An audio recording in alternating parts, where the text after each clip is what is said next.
So, okay, guys, so welcome everybody. And before we start, I just want to say that this webinar has been organized by the Weekly Fasting Group. It's a very big international group operating on WhatsApp. And the aim of this group is to cultivate the habit of fasting once a week as a group, at least for 24 hours. So there are also people who extend it, but that's the goal of the group. This group exists just for that sole purpose. And in between, we also discuss different subjects related to spirituality, to self-development, healing, different alternative ways of living, etc. And of course, every Friday, we try to invite interesting people in these fields to talk to enlighten us about those things. And today we have Markus Witte coming to us from Venezuela, as for now. Yeah. Hello. Thank you for the invitation. It's a great pleasure to be with you. Thank you. And I'm really, really excited to have you here, Markus, because you also said that it's going to be your first interview in English. Yeah. Wow. Yeah, wow. It's a long, because the last 7 years I'm in Latin America, more time in South America. So only speaking Spanish. Even my native language is German. Even when I want to start to talk German, I will be a little bit rusty even German. So be patient when my English is not so perfect. Yeah, but actually it sounds great, so no problem. And actually I'm fascinated to have you because of many reasons. One of them, because you're coming from the engineering background and you deal with energies. So it's not that you are coming kind of from a kind of new agey, you know, mystical. You're coming from very, very earth, like from here, from the earth, yeah, and engineering. And then you started being interested in energies and in pranic living. So I'm going to ask you a few questions about that. But before that, we will start with a short guided meditation, about 5 minutes. And Markus said that his meditations are a little bit different from any other meditations that you might know. So please, Markus, over to you. Thank you. Because I always observe children. They are the teachers of the world. So when you observe children, then you can see how meditate there. They meditate in observation. So I actually invite you to observe for now 5 minutes only your thoughts, and also observe the observer. Only in silence observe, without any objective or goal, nothing else. So only observe. Try it. Because in the beginning, always when we do meditation, we want to reach something or to get a goal or something. In this meditation, there's no goal. There's only silence and only observation. Okay? Mm-hmm. I will also turn off my image that you do not get distracted. No problem, Markus. And then after 5 minutes, you just tell us when to stop. Exactly. Okay, let's start.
okay, ready.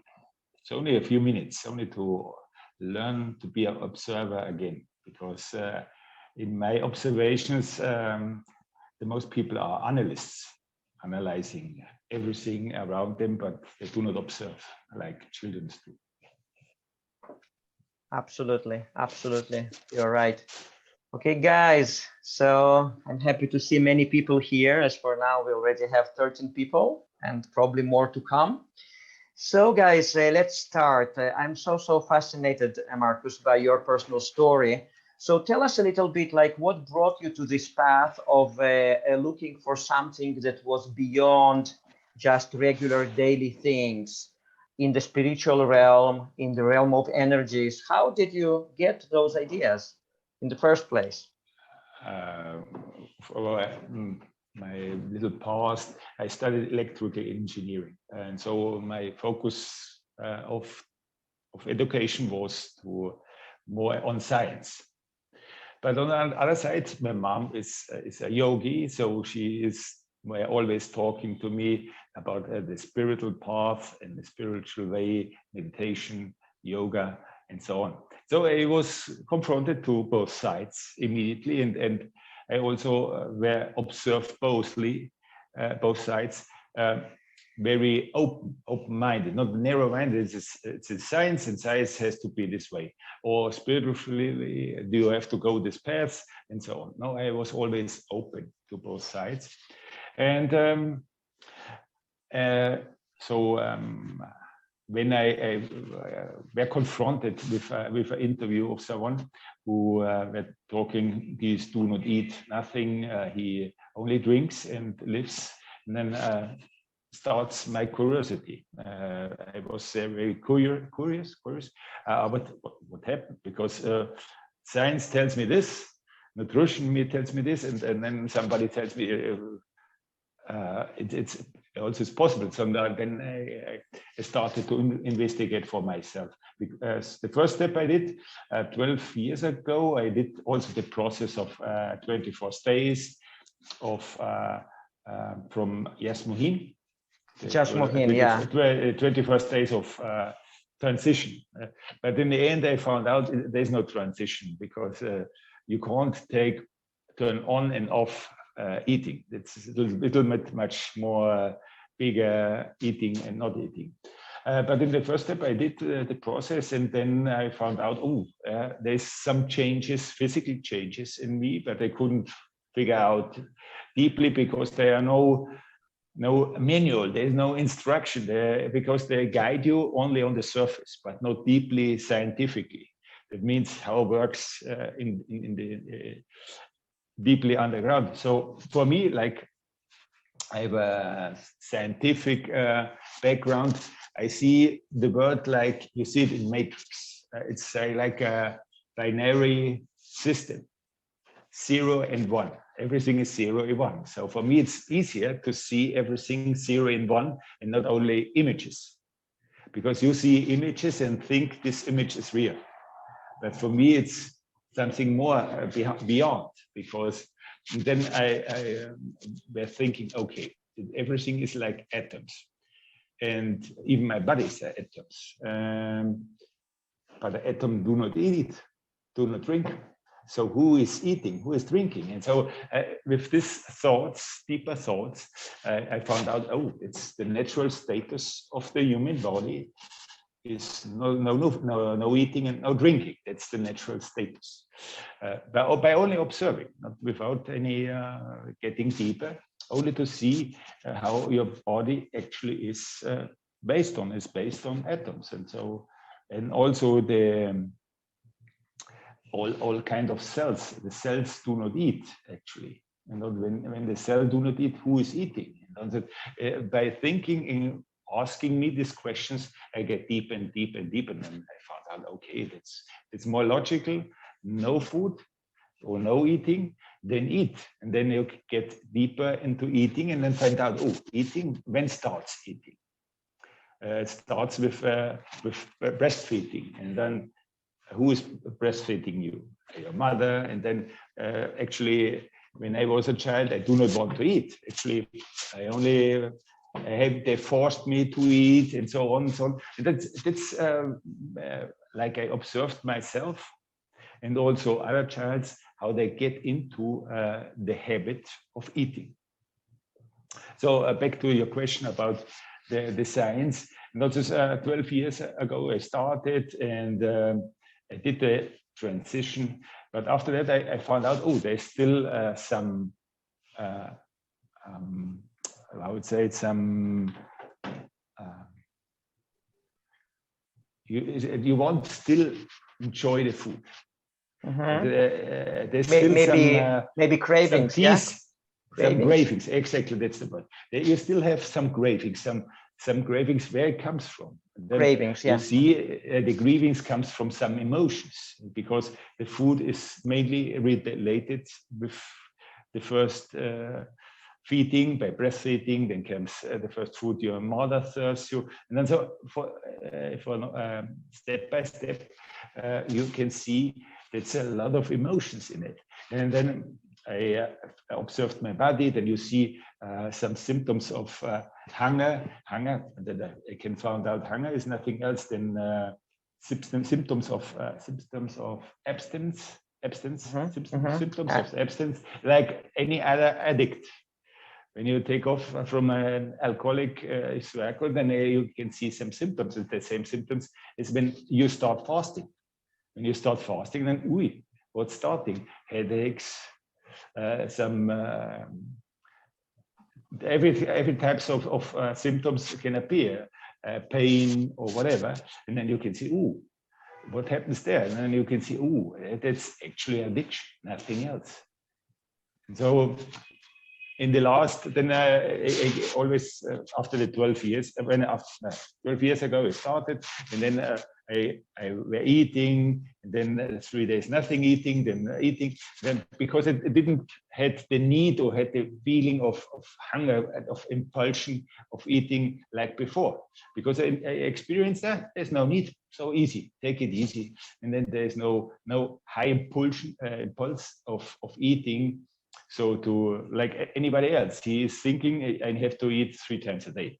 But when you make the experience of fasting, then you get rid of this idea of necessity, because of a need, what you think you need. But there's still these 2 points what I mentioned, emotionally and physically. That means your body get used to the substance, because in the end it's only stimulation. It's not nutrition, it's stimulation. Your body reacts about stimulation, not about nutrition. And then I was always observing with myself. And 6 years ago, I started to do workshops and talks, because everybody was asking me how it works. In the books, there is only slightly the surface touched, not deeply, getting deep. So I started investigation with a lot of scientists who already showed up that everybody knows actually food is addiction, or eating is addiction, and food is not necessary. So therefore I started doing conferences, talks, and also started to write a book, got more in detail that everything is actually on the table. You only have to look on it. It's not something hide very deeply. No, it's on the surface.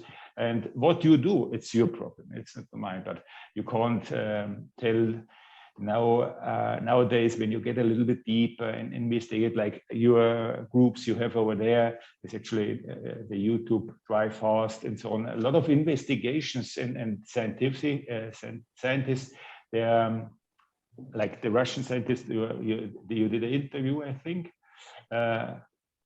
No, it was not me. It was he appeared on Pranic World Festival. Oh, appeared on the website or on the YouTube site.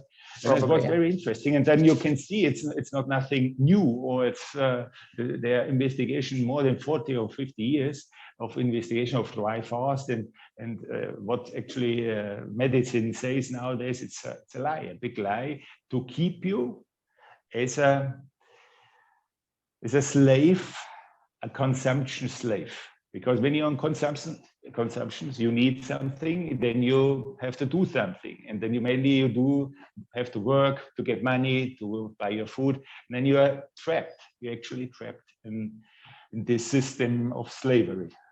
Wow, super interesting. Now, Markus, do you remember by chance who was the first person from whom you heard about this possibility of not eating? I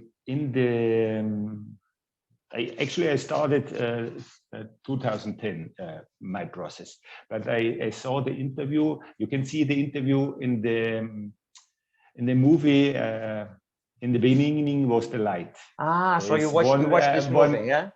No, the movie came later, but the interview with this person, it was the scientific Werner. Werner is, I think, his last name.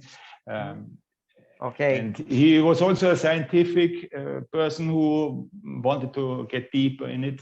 And I listened to an interview to him, and then I say, "Oh, you do not sound like a crazy." Maybe somebody from India who is only meditating and doing it. Say, no, it's a scientific person, and then say, oh, okay, I like to try it also because I'm curious. I want to know how it works. When he says, well, the science says you need it, and he as scientist shows me it's possible otherwise, and then I say, okay, I like to try it. I want to do not believe blindly, because mainly you believe blindly. So I started, no, I want to try it. I want to get deeper to the truth. Yeah.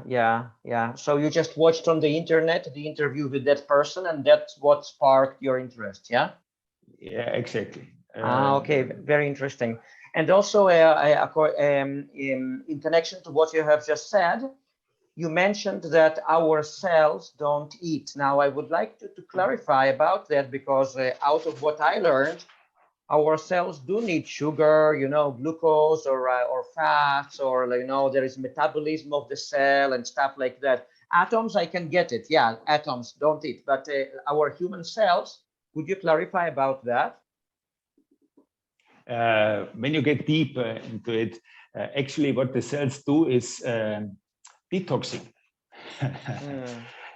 You have substances in your body, and your cell do detoxing. By detoxing, it disappears certain substances or transforms certain substances to get rid of it. But it not consume something to get greater or bigger. Everything works by cell division. You start your life by cell division. Everything is by cell division, and there is no food in it. That's mainly for the most of who study actually a little bit more deeply a cell function can see it. The cell do not eat.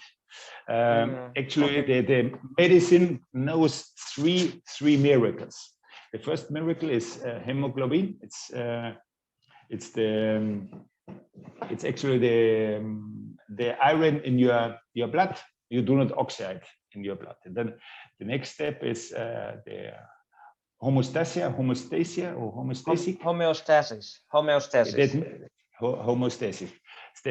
And that means your body is balancing automatically, without any food, without any medicine, without nothing. Only keep it in dry fast, then it's very quick, the auto balance. That's actually medicine knows, but it do not know why and where it comes from. And the last is the ATP. That's for glucose, your production of energy. Medicine do not know where it comes from. That's actually, in my observation, it's the chi, it's the prana, it's actually the fountain of your living. But it do not come from food. That's actually science. No. Of course, they do not tell you. They always tell you you need something to eat. You need some energy from outside. But that makes no sense. Because I'm a little bit more scientific background. Because physical material is entropic. Entropic means destructive. Destructive materially can't bring life. But in the universe, you can see 5% is only physically material. 73 or more or less 73 is they called it black energy, and 23 or more or less is black material. Black is because you can't see it. It's not, or dark energy. Sorry, it's dark energy or dark material. And then this dark energy is actually negentropic. That means there comes actually our life from this. They know it. And every living being comes from this. Actually, I would say this is the prana, the chi. It's actually the where we come from, the energy where we actually grow, because your mother haven't grown you. It's also, yeah, because mainly the people think, mom and dad did the first cell, and then by self dividing. But in the end, the cell appears in the belly, or in the, what is called it? Uterus. The mother. Uterus. In the uterus. Sorry, in the uterus appears. I would say mom and dad form a zigote. Zigote calls it. It's a cave, actually a cave, a neutral cave. In this neutral cave appears from nothing one cell, and this cell is your appearance. And so it's not what you can see here in the physical world. It's only appearance. It's not the creation. It's the created. It's the created. So something what's not visible creates something in the physical world. That's it should be a little bit more clearer. So from the physical, there is no living. From the physical, there can't become living or anything what you can get nutrition or energy. It's very, for me, it's easier because I can I see the little bit more scientific background and the scientific investigations. Then for me, it's much more clear. But for somebody who do not see everything like that, it only knows the classic pyramid of food. You need proteins, you need this and this and this and this and this, vitamins and so on. But getting deeper into your questions, when you go to the proteins your body needs. Proteins actually are enzymes. Enzymes, you say they are enzymes. Enzymes means they're on the top. They're only for like a catalyst. It's to stimulate, nothing else. They are. But these proteins that your body producing it by nitrogen. Sorry for my vocabulary. It's fine. It's fine. Nitrogen. That's nitrogen you get by the air. Therefore, in the air is so high, the nitrogen, I think also is 73 or 74%. It's the basic of your nutrition. When you talk about nutrition, then you can only talk what you comes automatically, and you breathe automatically. It's not it's beyond your will. You can, when you sleep, then you breathe anyway. So that's very important. And every protein you put in your mouth, you bring it to the bath or the toilet. Let's say it this way. Okay.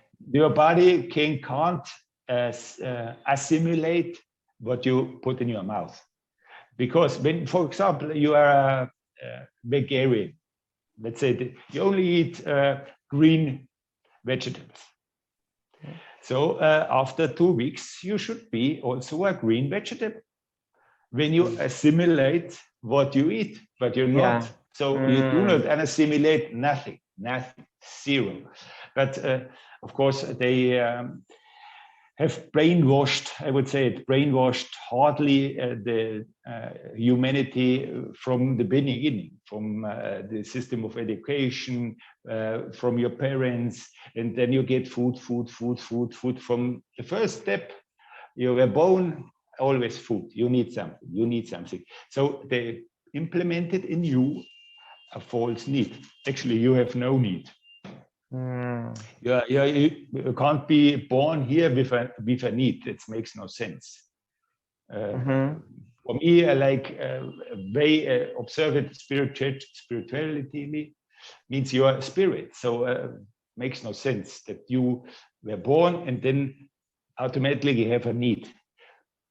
So also in this step you can observe.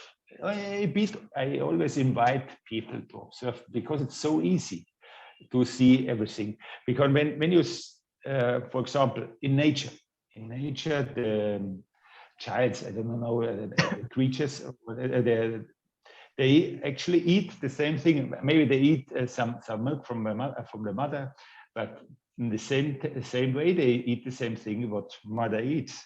But by humans can't eat the same stuff what the parents eat, because when you give it to a baby, you will kill it, and then you can see it. It's actually from the mother milk to the food you eat right now. It's adaptation, nothing else. And what's the price of adaptation? Observe it. It's vitality. Because who is the most vital person? Children. The vitality. The yes. energy. Yes. With high energy. Mm-hmm. With high energy. Who has the most energy? Most parents always cry, oh, my children always always isn't quiet enough, always cry, always run, always is in movement, that you can see there's a lot of energy in children. Why? Because their body is not yet adapted to this level of intoxication. Because food do get intoxication, that means you're adapted on this level of intoxication, and that it's the high price is vitality. That's the price. And then you can see it easily. And when you get deeper in observation, every time you change food from the baby to a small child, every time there's a food change, you can see it. There are throw-ups, there are diarrhea, or there are colics. There are always problems. They get always sick by a change of food. Then I say, oh, it's not normal. They can't be normal. Something is people is missing. Some leaders are missing. It's not logical for me. That every change is a heartbreak down in the family, because children get sick, and then that's it. And you see it because most people ask me always, and you get sick? Yes, I get sick, and that's good. It's a good sign. Because when you observe it in children, when you get an intoxication, immediately comes the detox.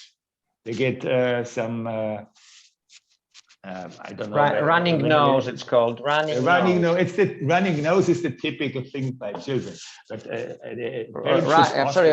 I think it's runny nose. I'm not sure. Runny nose, diarrhea, yeah. Everybody, diarrhea is on the other way.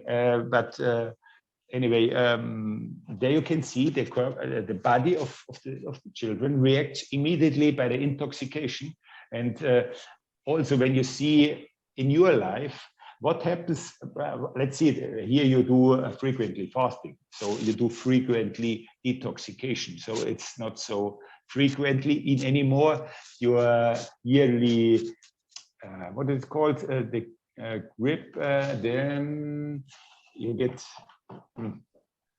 what's the classic sickness you get annually in winter? Flu. A flu. Yeah, that's flu. And what's flu? Flu is nothing else than it's a phase of the detoxication, because all the year on you get intoxication, and then it's on the top, and you say, your body say, okay, I need a break.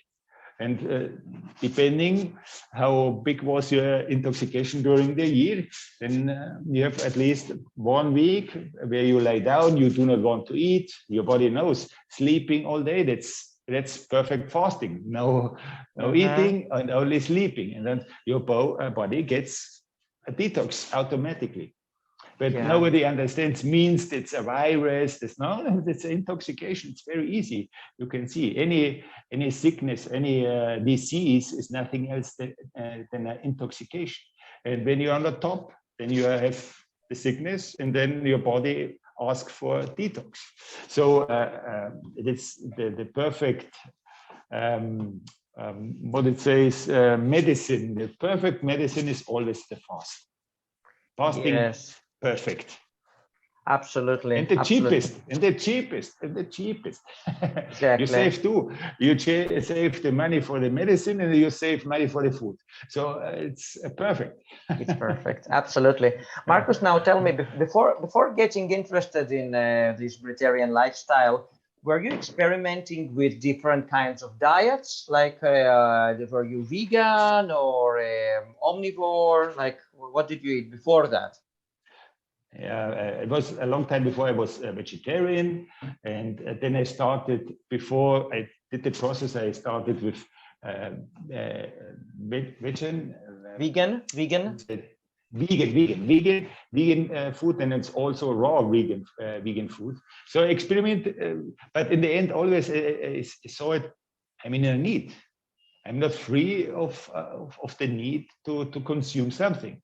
In the end, something is less toxic than others. That's okay, but in the end, everything is toxic for your body. So that I found. I tried in the first step, and it's okay. But now I found a better way. Anyway, is the intermediate fasting. That's the perfect step to get in there. For example, 16:8 is the starter for me, and then increase the fast and decrease your time of eating till you get at least 23:1. That's the perfect to do the next step. And when you're in this way, then always that's what you do once a week, only a dry fast, or once a week a fast with 1 day with only water or only liquid. So that's actually what you did during your pranic evolution, yeah? I did it the hard way because there is no explanation or nothing. But in the last 5 years, I discovered the intermediate fast, and then I tried it with people. I invited them, and then I saw also investigations of breast cancer and diabetes, that there are a lot of good results of healing these diseases by intermediate fasting. So I say, okay, then we go a little bit more deeper. Then I understood what means intermediate fasting, because there's one scientific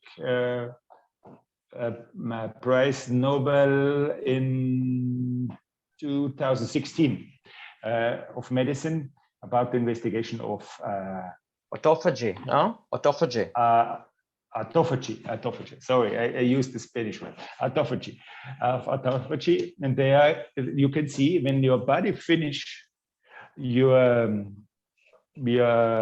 digestion, means more or less after 12 hours, then your body starts to rehealing themselves. And you get recover youth.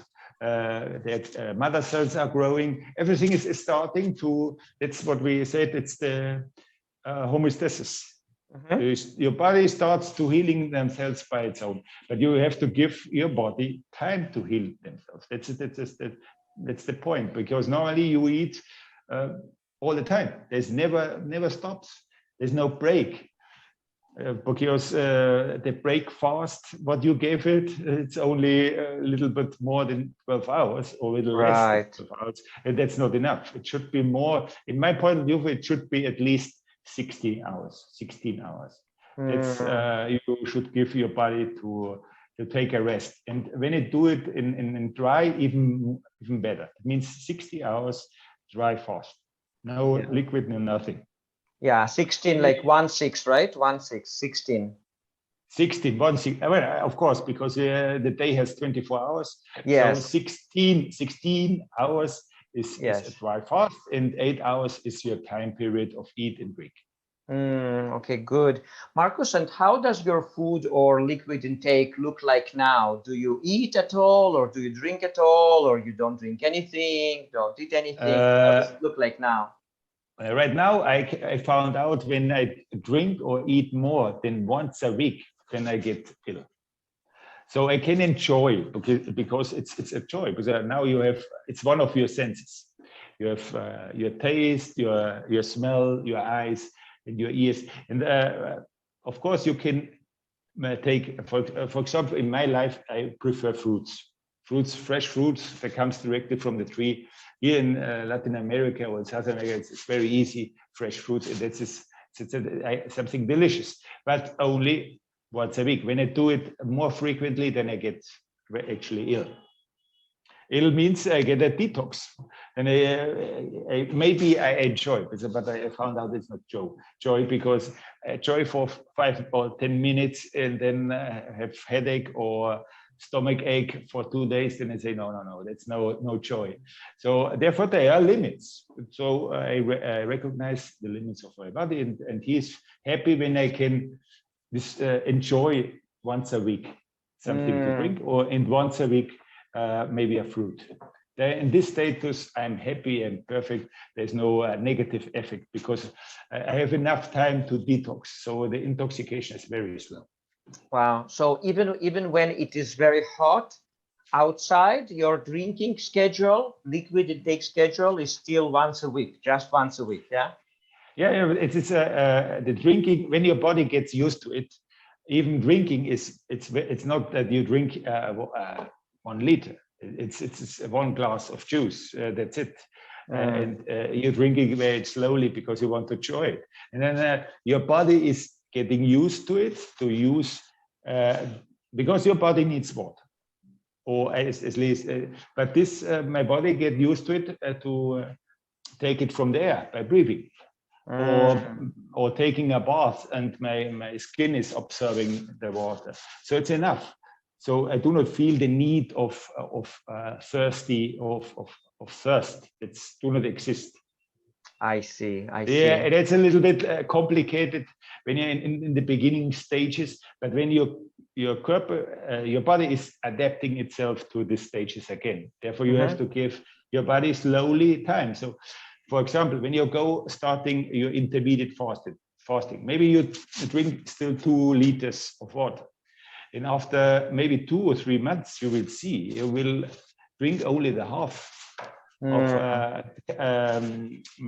amount of liquid than before, because you see, it's enough. I'm happy with it, and so your body get adapted again to less liquid, because mainly you drink by. It's like a type of delusion. No, it's maybe delusion. Delusion. There is such thing.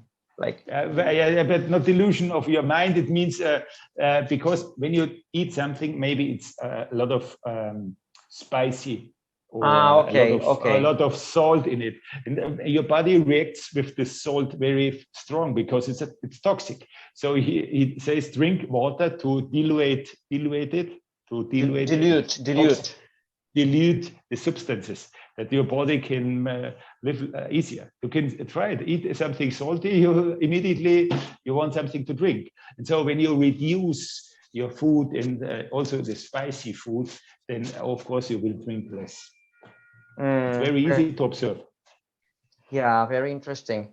Very interesting, Markus. So I still have a list of questions for you, but I think go on. Yeah, but I think we'll open the microphones because that's how I like to do it. I like to talk a little bit with the person, with the guest, and then we open our microphones and people have their questions answered. So guys, if you have any questions for Markus, we have big audience today. We are 20 people so far, and that's great. So Hera Vital. Hi, good evening. Hi. Hi, hello, Markus. Hi, pleasure. Everything you're saying, I'm reading now Hilton Hotima. He's saying the same thing scientifically. It's very interesting. And so I want to ask, how come babies need to, also your women are born with the ability to feed babies, and babies need to drink milk. And also, what about animals? Why do animals eat? That's the classic question.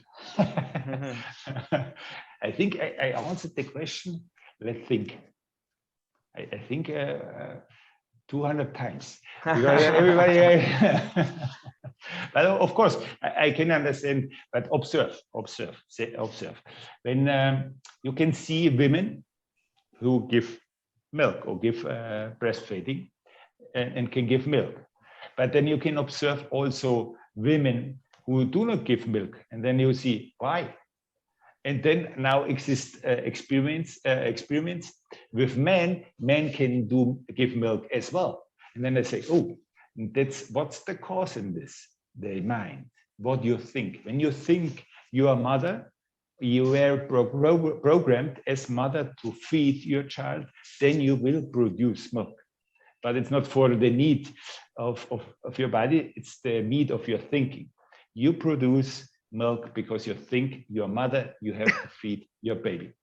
It's very simple. You can see it and observe it, because there are women, they do not give milk because they not produce milk. And mainly when you observe, they have some psychological or some psychological problems, means they reject to be mother or to do breastfeeding, because mainly they see, oh, that looks like my breasts look later a little bit hanging breasts and so on. They have some ideas and they reject it unconsciously. But also there are experiments with men who can give milk. So therefore you can see it, it's a question of mind. Okay, and now animals. Animals are in a program, in a fixed program. We have still free will. We can still decide yes or no. Animal, no. They are still you can see it in the wilderness. You can't. Lion maybe says, "Ooh, I'm boring to cheese always the antelopes, so I will change it to vegetarian." He can't change from eating antelopes and now eating grass. He is in his program fixed, because there's no change what he is thinking. He is do not seeing himself as animal. He is in a fixed program. So animals do their fixed program, and we have the free will, but I would say go a little bit deeper. Observe. I would ask better this way: how we got in this situation like we are right now.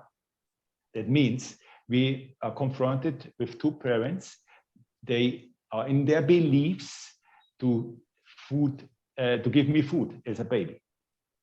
You know what where I want to go. I want to question nature. Nature is fixed, but questioning our habits. How we get to this habit? We get to the habits about your parents, but how get your parents to this habit?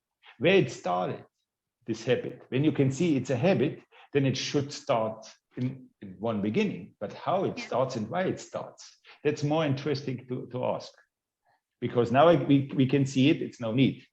But how we got into this mess, I would say, it was because it's nothing against when you enjoy, like you see it in children. Observe children. Children always use the taste. For example, they take an apple, bite an apple, and then throw it away because that's enough. I only want to try a taste. That's it. But I do not have to eat the complete apple.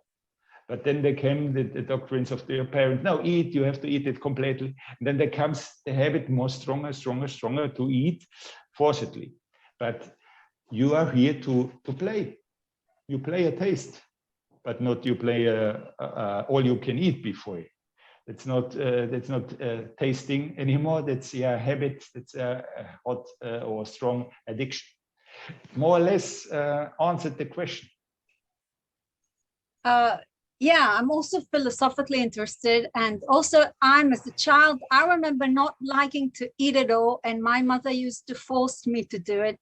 And then apparently, at a certain age, then you become addicted yourself. And it worked, yes, but as children. So what do you mean? Like babies don't need to eat. So why babies cry? And when you feed them, it calms them down. So observe. Yeah. Again, observe. I'm an observer because my life is completely observation, like I did when I was a child. So when you see, for example, why cry babies? First, they are in the beyond the belly, in the what do you say, in the uterus, Womb. in the womb, exactly, the womb, and that's warm. Everything is perfect, and then I get out in the cold world, and then I a little bit. You know, nowadays it's terrible. When you were born in a hospital, it's the horrible place where you can get born, because you get immediately separated. It's a trauma, and you do not get anything. You as a baby, how's your reaction? Always is crying, because what happened? You only is to you can see it is your expression. This is your voice, so you express. But when you get a little bit deeper, even when mother and a baby are together, when is the baby crying? When the mother is crying inside, because the baby is the expression of the mom. It's very important to see. When the mom is easy and quiet, the baby is quiet. When the mother is thinking, oh, my baby is do not drink, do not eat, get anxious, transmits the anxiety to the baby. And the baby and the mother, there's no separation the first 6 to 9 months. There's no separation. There's mom and I'm here. This everything what moms feels and thinks feeds the baby. So everything what's is doing the baby. So babies can't get ill. So the illness of the baby is 100% mom, mainly mom, or the environment of the family. So it's easily to observe when the baby, and what wants the baby? The baby wants actually to be in the arms again, be hugged. That's it, be hugged. But when I only get hugged when I eat. Or that's the only thing, because when I stop eating, my mom leave me alone again. And I have to cry to get again in the arms, but in the arms, you have to suck, you have to suck, you have to suck. Now in this way, you get implemented to get the love by drinking the breath. That's the terrible thing in humanity, because in this step, that's the terrible step where starts all drama, all chaos in the world, because in this moment, you start searching love. Because your mom searched love. In this moment, you forget your love. And then all your life, we will search for love. That's actually the starts of all the chaos. Because when the mom is easy, and it would be nice, maybe in the future, that's maybe the change of the humanity. When only women or only couples who are clear, mentally clear, should actually give birth to a child. Only when you're clear in your mind, because your heritage is all your drama, all your fears. And then how will we change humanity? How? It's impossible. You implement automatically addiction. You implement automatically fear, automatically all your false thoughts, your everything what you think you get to your baby. So that's actually responsibility, not money, not education, and all this stuff. What they tell you, this is responsibility. Do not transmit your drama to the baby. So I just didn't understand yet. What you said that about love, that's what babies need. That's all, and sort of they'll do anything to get it. So they learn. Okay, that when they eat, that's when they'll get love. Exactly. Therefore, nowadays everybody eats emotionally, because when you are in anxiety, you need a drug to calm your anxiety. Somebody use a hard drug like alcohol, but 90 or 95% use the fridge. Open the fridge. Where's the ice cream? Where's the chocolate? Where's whatever to calm down the anxiety? It's very easy. Wow. So it's amazing. The biggest addiction of humanity. And the thing is, I don't know if it's worse that the fact that humanity is not aware of it, No, that it is an addiction. So I don't know which is worse, the addiction of itself or the awareness to the addiction, or both. The awareness would be nice, because then it's actually, then you can a little bit think about it. That actually you invite everybody to think about it. Nothing else. What you do, it's your problem.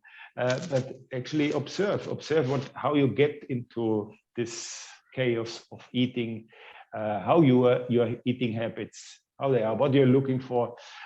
You are right now American, but here in Latin America, everybody has local or regionally habits of eating. Because why? Traditional. Because you grew, like when I'm German, so I grew up with bread, and so I have a bigger relation to bread than somebody else. And so there you can see it.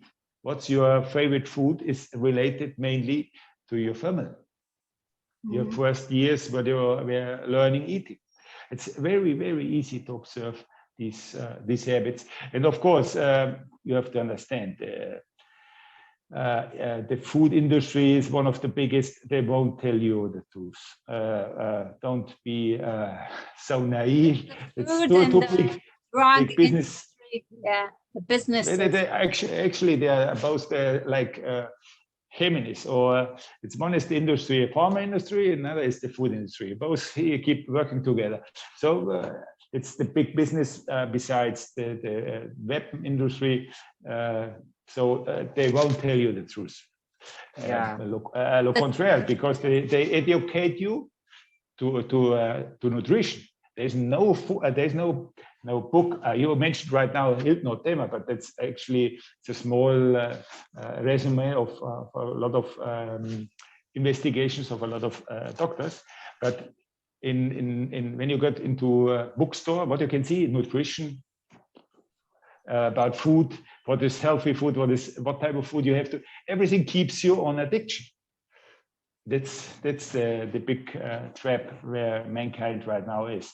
Therefore, you can see when you are only liberty for humanity is about liberty of your food. That's very important. The thing is, they themselves who sell it to us, they're also addicted. You know, you can't say that.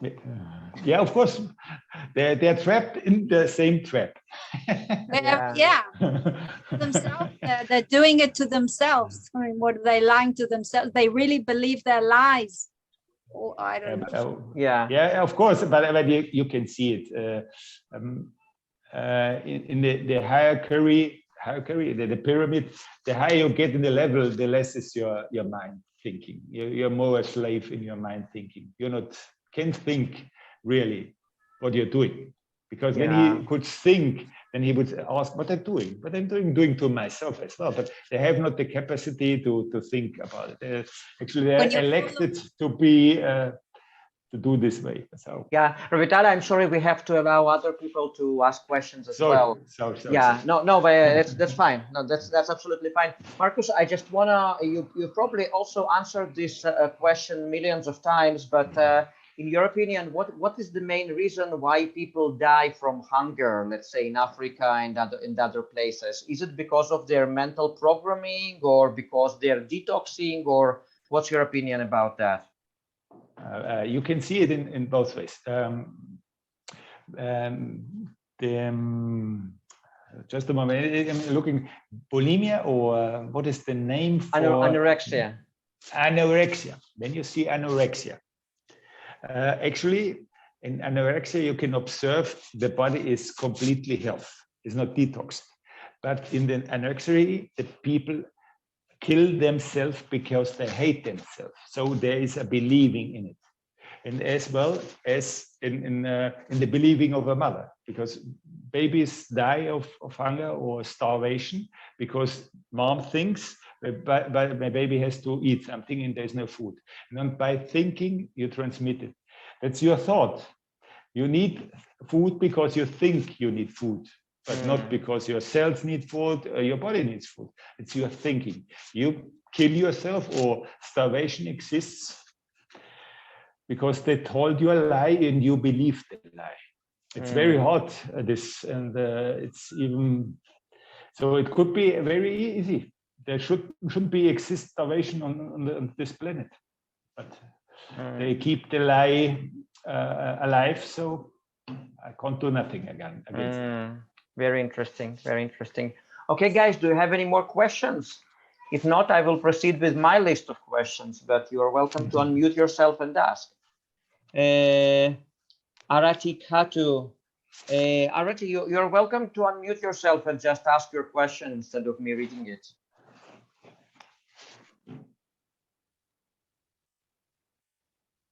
Yeah, so let's wait. Okay. So he says everyone here is asleep at his place. So let's see what. So let's see what kind of question. Hey Markus, I'm Arati from India, Pune, India. My question is, do you follow any specific technique to draw pranic energy? Is there some kind of daily timetable? Okay, so that's the question. No, I invite always people need a child yoga, need a child pranayama, need a child any technique. No, you were born perfectly, and then you are formed to move your body.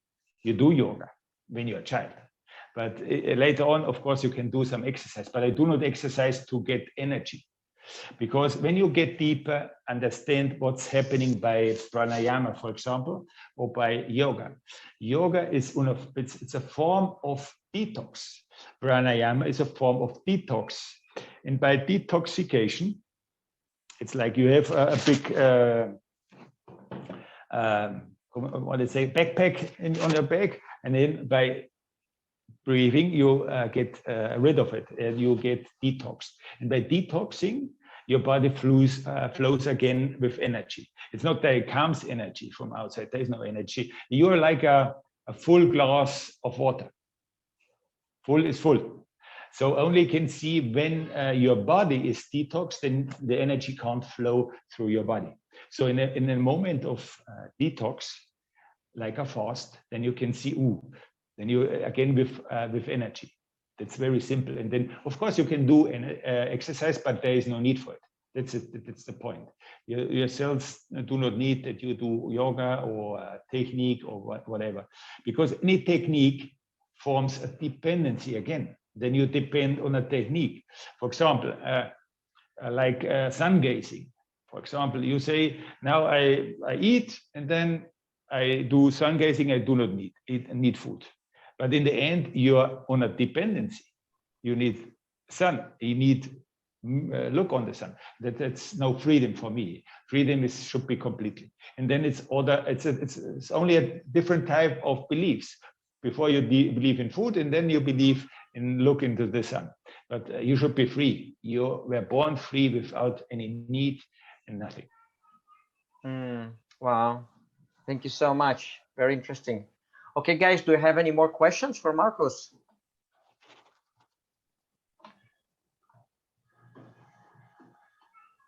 Yes, Arik, I would like to ask one question. Absolutely. Namaste. Namaste. Namaste. I am Devendri from France.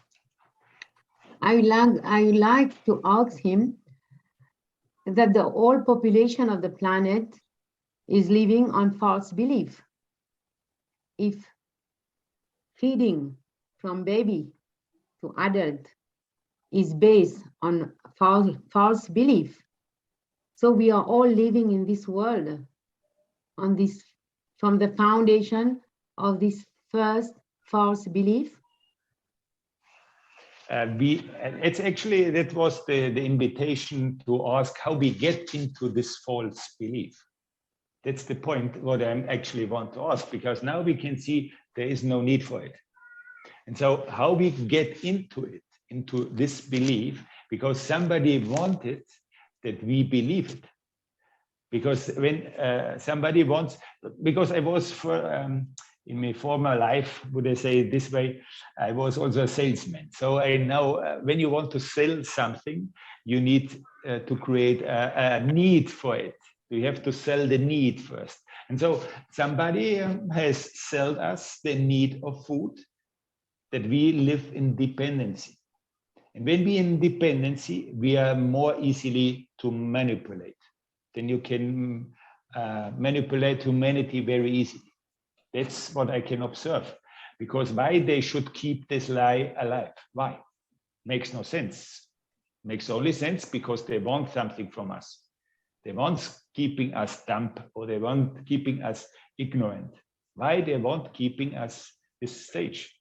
There's one purpose, of course. What purpose?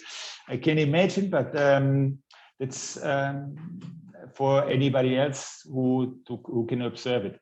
But that's a big lie. So when I see it, then I also observe when can be a change in humanity. When it comes, the change in humanity.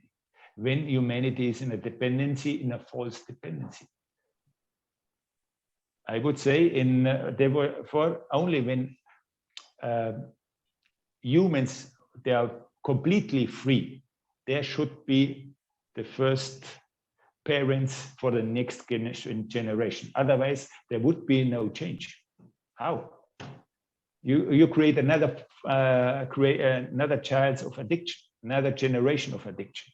So only when you are free, then you can generate a next generation of freedom. So therefore, when I observe this, humanity will have a long way, a long path to freedom still ahead. It's not very, very quick. But at least I see light in the tunnel. I see, yeah, there it gets started. Arik, I can ask another simple question also? Absolutely, yeah. Go ahead. Okay. No, I want to give the opportunity to another people also who'd like That's to absolutely fine. Absolutely fine. My second question is about the meditation. I was listening to you, and you are a great observer. When you are doing meditation, the first 5 minutes, we say, just observe. I would like to ask you, what to observe exactly? The thoughts, the mind, the memories? What exactly do I need to observe? Do you meditate with your eyes closed or with your eyes open? Depends, because always the child is the perfect observer, is the perfect person in meditation, because in a moment you can see it's laying on the sofa and doing nothing. In the other moment is playing in the backyard, or playing in the sand kist or whatever. Then you can see it. What is meditation? Meditation is not something you with my ego go into. Meditation comes individually, and individually in the moment. There in my life, there's moments when I see there's actually in this world there's nothing to do. It's a illusion. So in the illusion, nothing to do. So I'm laying down on the sofa, or maybe in the hammock, or I do a walk in the park, and then I observe first maybe a bird, maybe a movement of a leaf, and then you get into it, and you get into what I'm doing actually, why I'm working, why I'm preoccupied, why I'm worried, why in this moment. Then you observe all your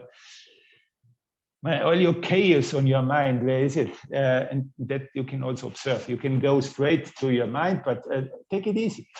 Your dumb thoughts, actually, it's no negative, because we're thinking actually a lot of dumb stuff. Makes no sense what we think actually when you observe it. And I always ask myself, well, what does mean that? Why I'm thinking that? This makes no sense. And this moment when I'm observing it, it gets dissolved. It disappears automatically. When I get clear, it makes no sense to think it. Then why I'm thinking it. But I have to get into the awareness that I'm thinking stuff that makes no sense, and therefore I'm observing it always in the form of observe without any goal. That's or objective, because mainly you're using meditation it's a hypnosis. Because you got in a hypnosis, you watch a point or looking it and look for a distraction. It's mainly I have observed, because I did also Vipassana, I did a lot of meditations, and I observed it also in people. They get in a state of self-hypnosis.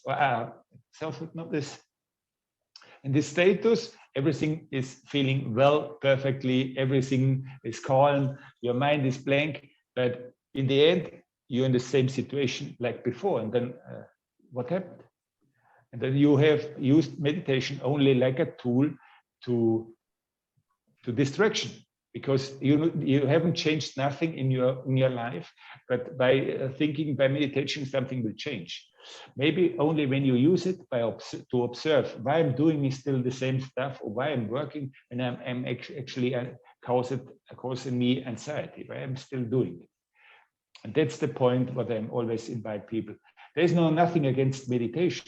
The point is only how I do meditate with one objective, because when you go to the cushion, sitting down to the cushion, it means the ego sits down to the cushion, but the ego is the problem.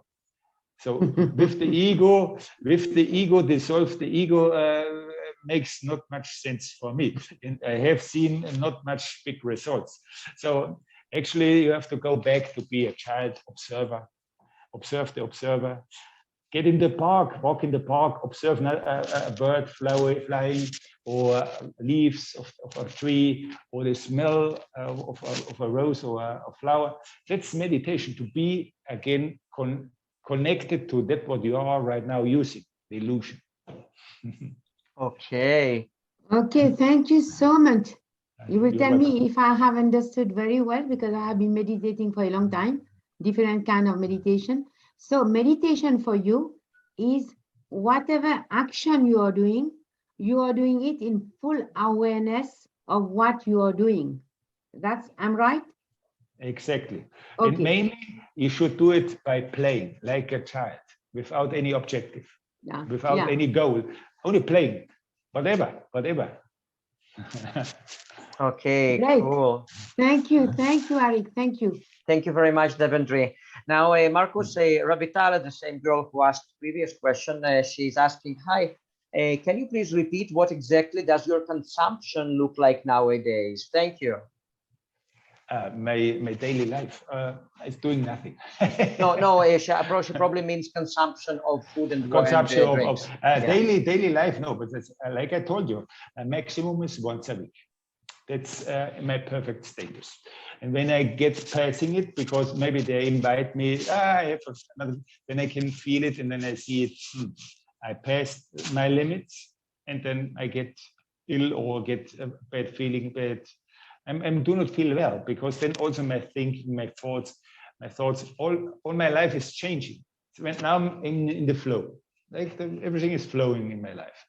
And when I'm starting it, then gets like a little bit stuck. It's like when you choke with some other emotions that immediately comes to the surface, but I see, ooh, where it comes from. I was calm and everything was cool and perfect. And then after eating, then starts something what's not mine.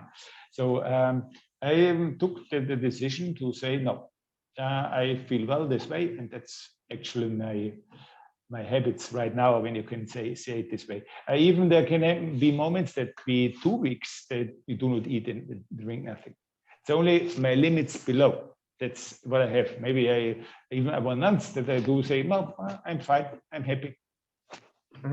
Markus, and what was your maximum time without any food or drink intake? I did it 6 months. 6 months? Yeah, half year. Wow. Okay. So for me, it's a positive experience. So when you have made a positive experience, then it's not. I enjoy no eating, no drinking. That's very important. I enjoying it. Then when I enjoying it, then I also can enjoy food. It's very important, because mainly you think by fast, it's a kind of deprivation. Deprivation. Deprivation, or somebody takes something from me, and that do not work. You have to enjoy it, and when you enjoy it, then the time makes no difference. I only make the difference for me. It's when I'm getting very frequently. That's chaos in my life. So that's only difference. And what other benefits can you, except for feeling good, what other benefits do you see from not eating? I get back to be what I always was, a child. Everything is for me playing. And then I get to the consciousness, to the true consciousness of myself playing, nothing more. There's not, because I understand completely. Physically, I understand because by the science, but also inside me, I can feel I'm using it. I'm using this. That's not me. I'm using it, and that I can feel, and it's a great liberty, because when you think you're the body, then you start with needs, with a lot of stuff makes no sense, and that's the freedom. That's the true freedom, because now I'm living very free. I live with no money, with no food, with nothing, and I'm very happy, like a child, because you were born perfectly naked. So now I'm using clothes, but anyway, it's a very nice freedom, and you do not have any need. Like you're saying, like children. Also, Exactly. children don't have all the baggage of emotional. Children are free, yes, and then they inherit all the addictions and all the limitations and all the intoxication, emotional, physical. Yeah, I see what you mean. It's very nice. Yeah, but that's my life.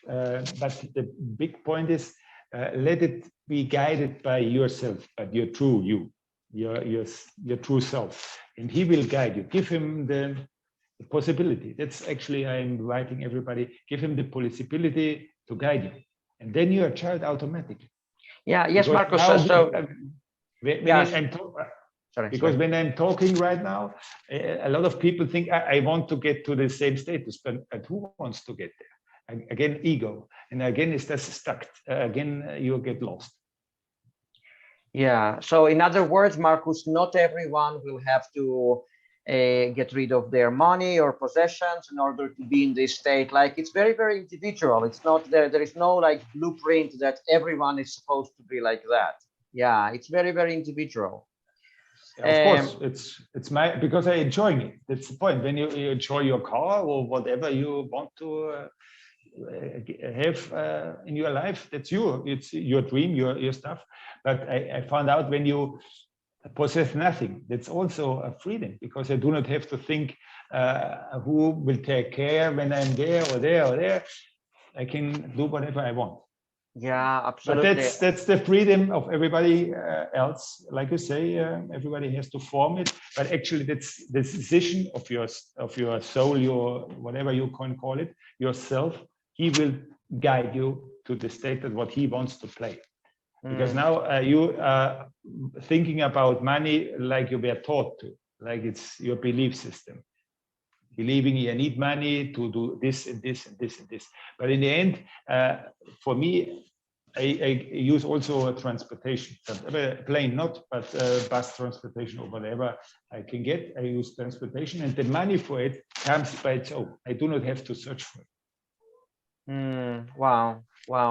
Markus, and that actually leads me to the next question that is connected to that. So let's say there is a person who is watching you now on YouTube, and they love this idea of being food free or reducing their food intake. Now, what would be their best strategy? How to approach it, because they cannot just get rid of all the food right now. So it's a gradual process. So what should they do? The intermediate fasting is the perfect step or step into.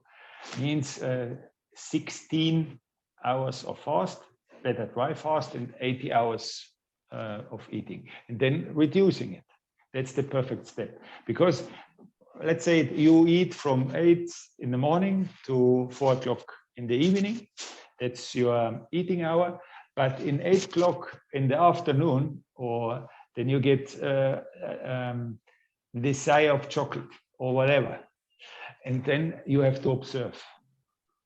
Then you can understand your emotion behind the food. Because you want the chocolate, not because your body needs it. You want the chocolate because you want to calm down your anxiety.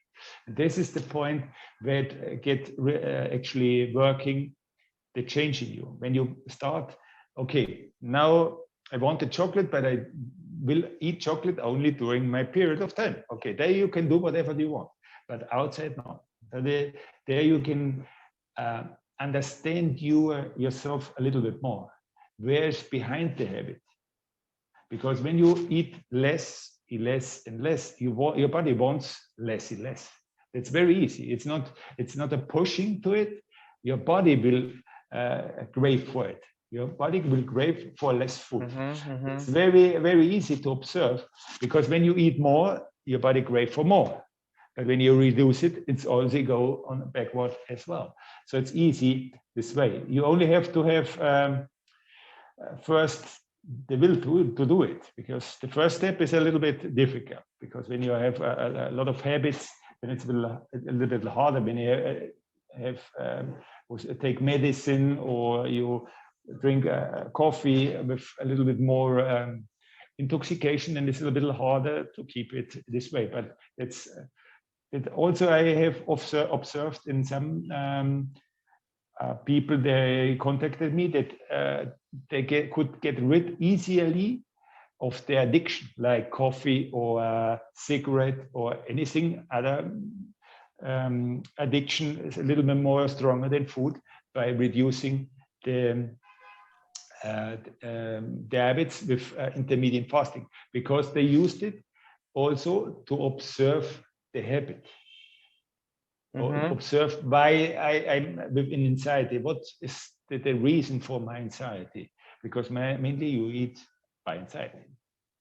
Yeah, that's actually the magic of this, what we are doing in our group of 24 hours of fasting every week, because you need to observe, like during those 24 hours, you have plenty of opportunities to observe what is really happening inside, what's your relationship with food. So I would say that might be the main benefit of those 24 hours of fasting every week. You develop your observational skills. Yeah, Exactly. and Markus, and so you recommend intermittent fasting. Now, during the eating window, would you recommend? Let's say the person is eating everything like omnivore diets, like meat, vegetables, fruit, whatever.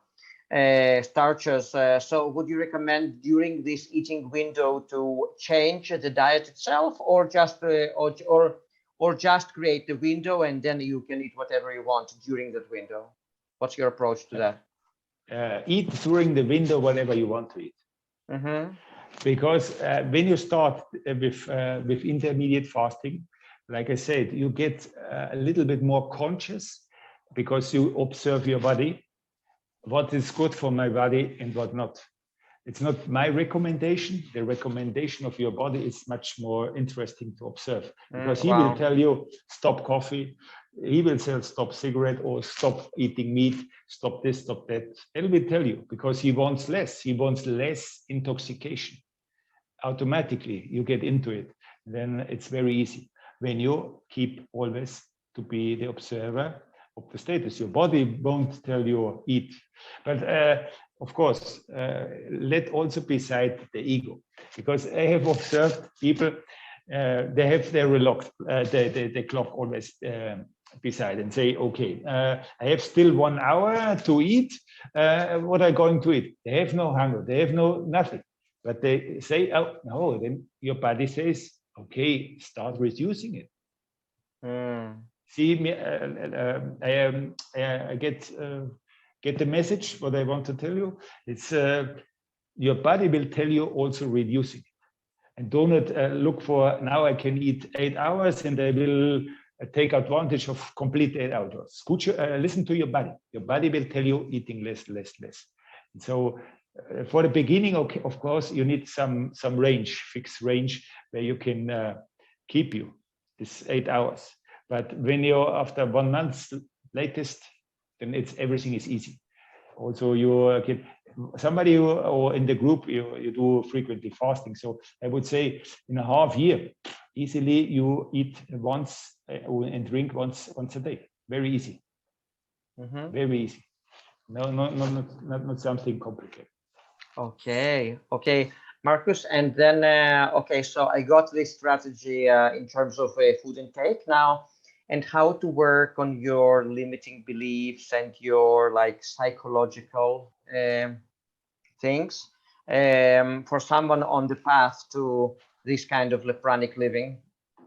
Therefore, I would suggest make a dry fast for at least 3 or 4 days. Take experiment to yourself. You have to make an experiment to get rid of the false belief. It's not you switch to a new belief. No.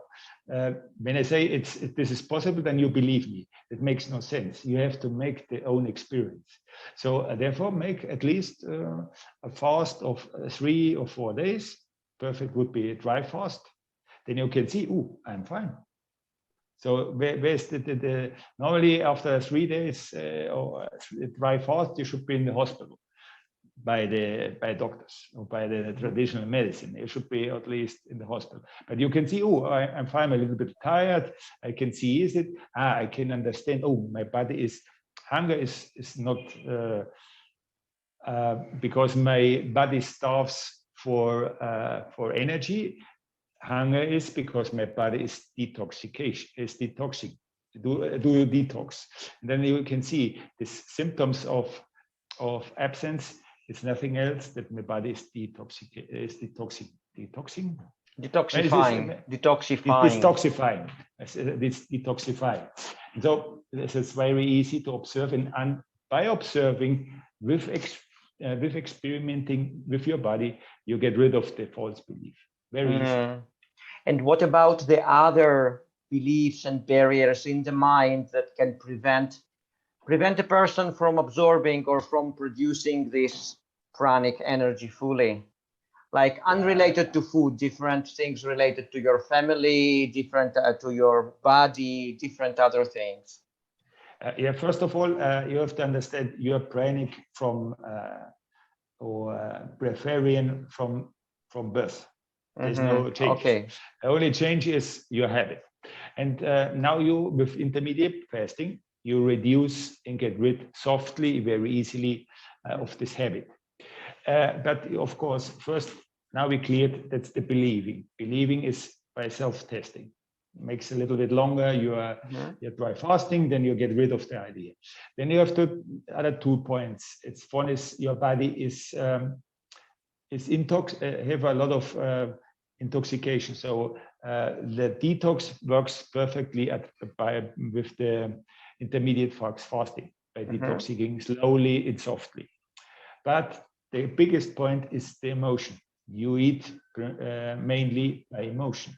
So therefore, by intermediate fasting, observes your emotion. You have, because it's not like turn on and off eating. Because when you eat from the birth till the food you eat right now, it's a long process, and it's a long process of emotion. In the relation, food and emotion is so close. So you have to know your emotion, and so it's your drug to calm down your anxiety. And then therefore, I have to know the cause of the anxiety.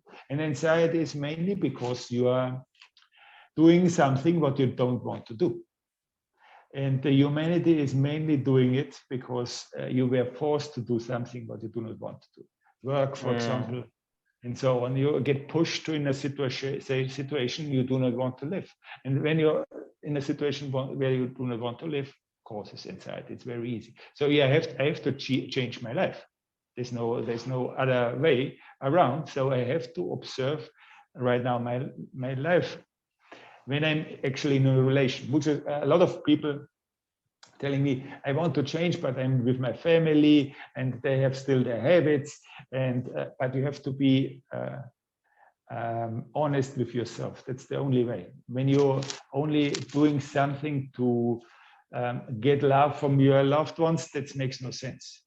Then therefore you are what I say, you're lying to yourself, and then you're in a conflict. That makes there you get even more anxiety, and then even more. You have to tell your family, and when it's into extreme, to say, okay, I will do my stuff here, and you do your stuff there, because there's no need to be with someone who do not share the same thoughts with me. It makes no sense. Why I'm kept with him or with her when there's no common sense or common ground, like common ground. Common ground, or where we can grow both. Because I want to grow, but the other one don't want. So he will pull you more and keep you there where you always have been. But you want to change, you have to change. It's not an invitation to get divorced. It's an invitation to talk. It's an invitation to talk to your partner, or whatever you live, also your children. I have a lot of experience to young mothers. Actually, they change the habits. Automatically, the children change. Wow. It's not that you have to force it. The children still, it's more or less otherwise around. It's the children say, no, I don't want no food, and so the mom do not eat. Otherwise, they do not force it anymore. They do not force their children. And so all habits do not get forward than usually. And then there are a lot of changes. When you change, also your environmental or your surroundings are changing. So you start first with yourself, and when you still have some jokes or some problems around, and that's also your problems. You create your environment because of your thoughts. So then also observe, and there are conflicts around me, then this is my conflict with myself. So that's perfect situation to observe all my emotions, because the emotions you have mainly leads you to calm them down by food. So normally your emotions lead you to anxiety. You need a drug, mainly is food, and then you get stuck in there eternally. But you want to get out of it. So you have to start to observe why I'm doing something what actually I don't want. Wow. Okay. Very enlightening. Okay, guys, do you have any more questions for Markus? You're welcome to unmute yourself and ask. They are a little bit shy. Hey, Naida. Hi, can you hear me? Yeah, we can hear you, absolutely. Hi, Markus. Okay. Hi, Markus, nice to see you again. And thank you, so inspiring, also such a good reminder, the way you share your truth and your vision. And I have a question, I hope it's not too philosophical. Going back to the topic we were talking before about, humanity living under a spell of a false belief system. Yeah. So we get to the point. I'm just curious to know if you have a point of view on this. We get to the point that somehow, in order to control, someone started to let us believe that we need something, in order to sustain ourselves. Okay. My question is, this someone should be in this state of freedom, right? This is someone that started this controlling modality, let's say, was in the natural state of being of the human being, so in this state of freedom. And from my understanding and my experience on myself, when you are in this state of freedom, you are also in a state of fullness, abundance, kind of no need.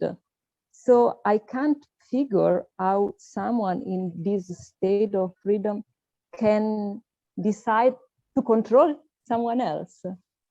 If you have any opinion about it. if it's clear. I try to have no opinion because that's the ego thinking about. But I can observe a lot of stuff, of course. When somebody wants to keep me ignorant, he wants something from me.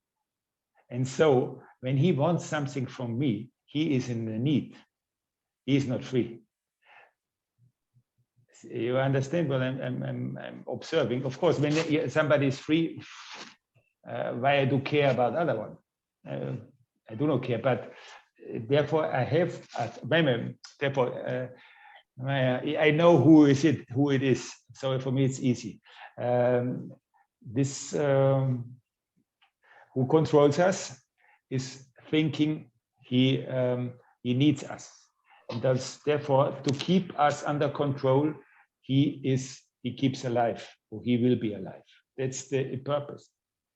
It's very easy to understand. It's not because somebody with holiness only wants the perfect living with the other one, of course, as well. When I'm in myself, I only want to share it with other ones, because in the other one I see myself. So of course it's not a being like with a soul. It's something else without a soul.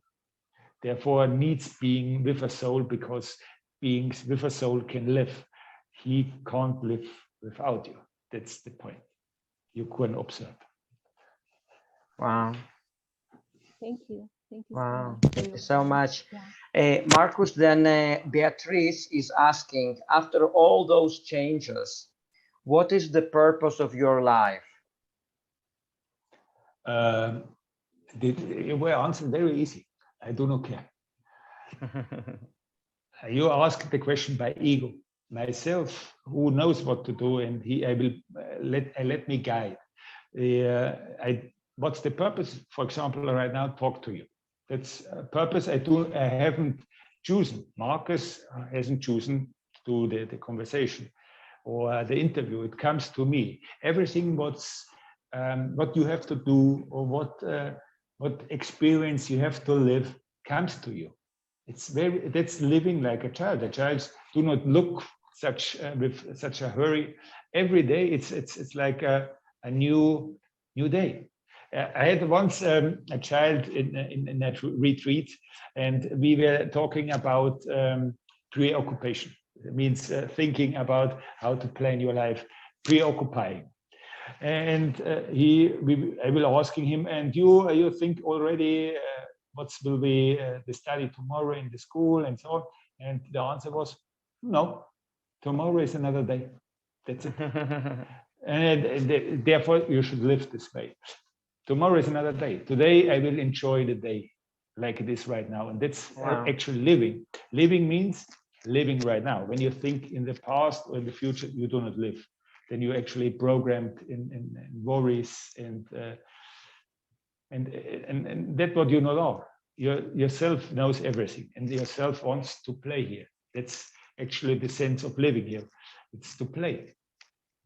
Wow. Wow. Wonderful. Okay, guys, do you have any more questions?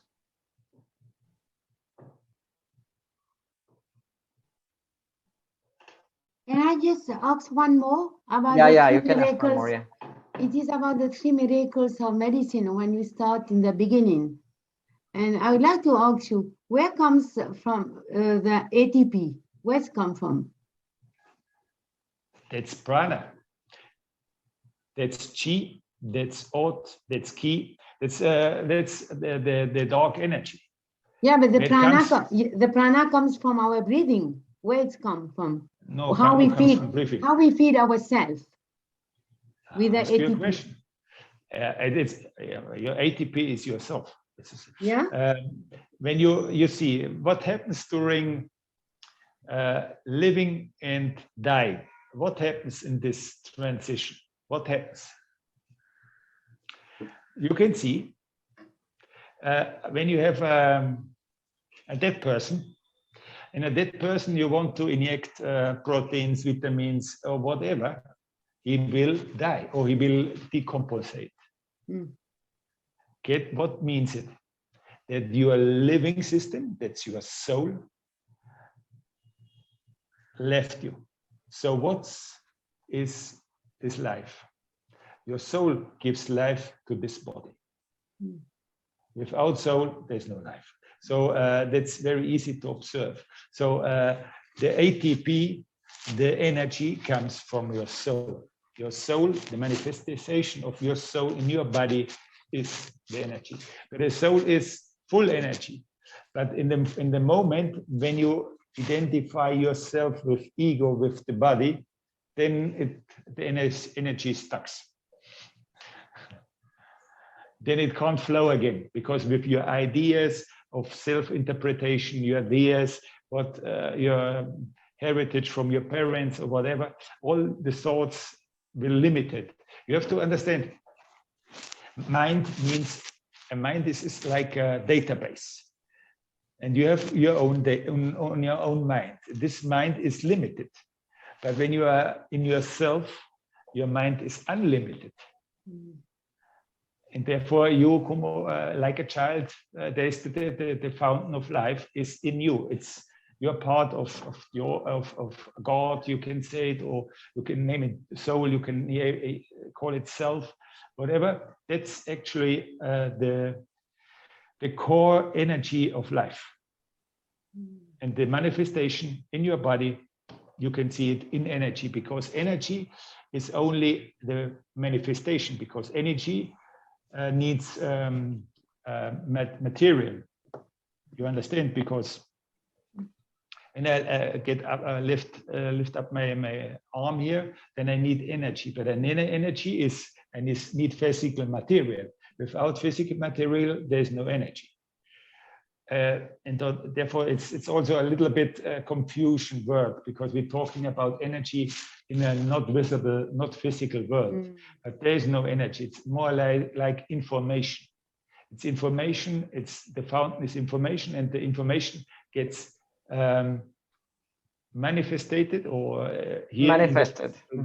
manifested in the physical world, and that's your body. Your body is living because your soul is manifesting the living in your body. So it's easy to observe this points. It's not comes from the physical area, something living. So you're always talking about breathing prana. Prana, no, it's not physical. So by pranayama, like I mentioned before, you get rid of detox. If by get rid of detox, your body flows again with energy. But it's, and you interpret this, I get something. No, you get rid of something and then it flows again. Understand what I mean? Yeah. That is the confusion mainly what happens by the people, because physically there comes no energy. We get rid of, because physically we get in an illusion of interpreting ourselves, and this is frozen or limiting the flow of the energy. As you can see by the traditional Chinese medicine, by the acupuncture, there you can see it also. Do you stimulate one point and then it flows again the energy? It's not the blockades or what's actually the meridians. The remedies. Actually, your body is reducing the flow of energy by thinking this is me. Yeah. When you're thinking or stop thinking and get only yourself using your body, then everything is running perfectly. Thank you so much. It's very clear for me. It makes sense for me. Yeah. Okay, guys. So we are going to wrap it up soon. We are going to finish soon. Do you have any more questions, guys? Oh, God. 8 o'clock. Yeah. Have any more questions? Okay, Markus, actually, I also wanted to ask you about what we were talking in the beginning about like living without documents, like living like a free man. But we've got so much information today. I think it's going to be too much. Like maybe we can. Yeah, I would say that. Yeah. Maybe we can have another webinar just about that. Yeah. Because that's an interesting subject. But Markus, so now towards the end, I just wanted to ask you: do you provide any services for people? Do you do any kind of pranic initiations or retreats or counseling, or just tell us a little bit about that? I will do normally. It's like challenges. Challenge for 9 days. I'm making companionship for 9 days, and everybody can choose a challenge. Maybe they reduce their intermediate fasting, or they do 9 days dry fasting, they do 9 days liquid fasting, whatever, and then doing a companionship in a group. Right now I'm doing it only in Spanish, but maybe soon when I see there's a little bit more interest, and maybe I do it also in English. Interesting. Do you do it, by the way? Do you have a particular place where you're doing that, or it's or you're doing it online, or how does it work? That's virtually. That's online. Okay. But I also do the next, because now I'm in Venezuela, so I will walk till Mexico, and in October I will do a retreat physically or presentially in Mexico, and maybe I do one for 1 week in November as well in Mexico, and then I will see what happened till end of the year. So I will see how is the background, how is the resonance with the people right now in English. So let's see. Maybe I will offer a challenge. That's something open. The basic status is to have intermediate fasting, at least 16/8. That's the start, and every else do their own challenge, whatever they want. Challenge. Maybe in 9 days no coffee, 9 days no sugar, or 9 days something one challenge to discover something about somebody, about yourself. That means what's behind, for example, sugar. What's behind the coffee? So you have to get understand your habit. Otherwise, you can't get rid of it.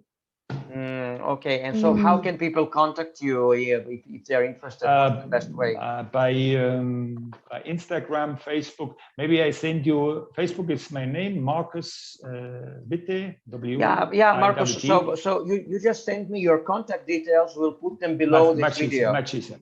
Much easier. Yeah, we'll put them below the video. Yeah, like if you want to, if you have an email or Instagram account or whatever you choose.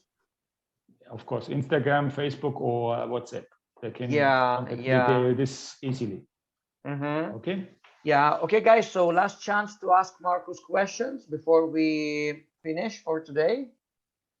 Does anyone have any questions? No. Okay, Markus. So thank you very much for coming. I have a question. Okay.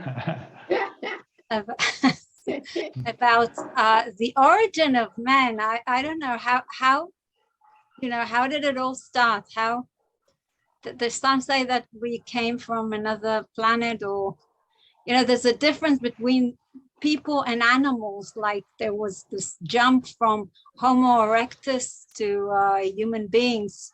We sort of maybe there are a lot of theories, but I'm a little bit more clear about what you see is an illusion.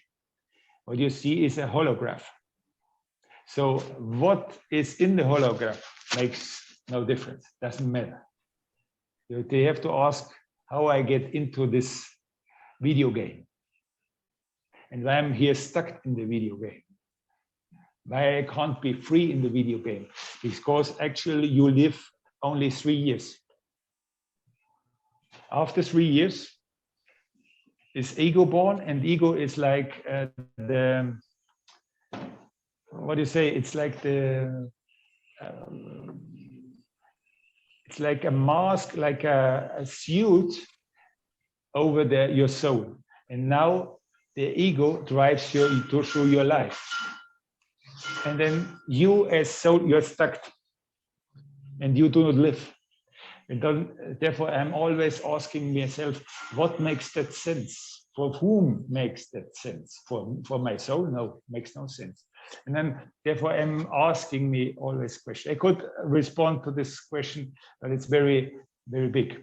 But when you see you're in a matrix, or you are in the matrix, and what's programmed in the matrix, the universe, the dinosaurs, or whatever, is programmed as well as your body. You are not this, what you see in the movie. Only this is enough to think about it. Think only about what you think you are. It's fully occupied. Nothing more. You don't have to think in another spaces, another planets. No. Think why you're here and why you're not living. Yeah, great advice. Okay, guys, so let's wrap it up for today. Okay.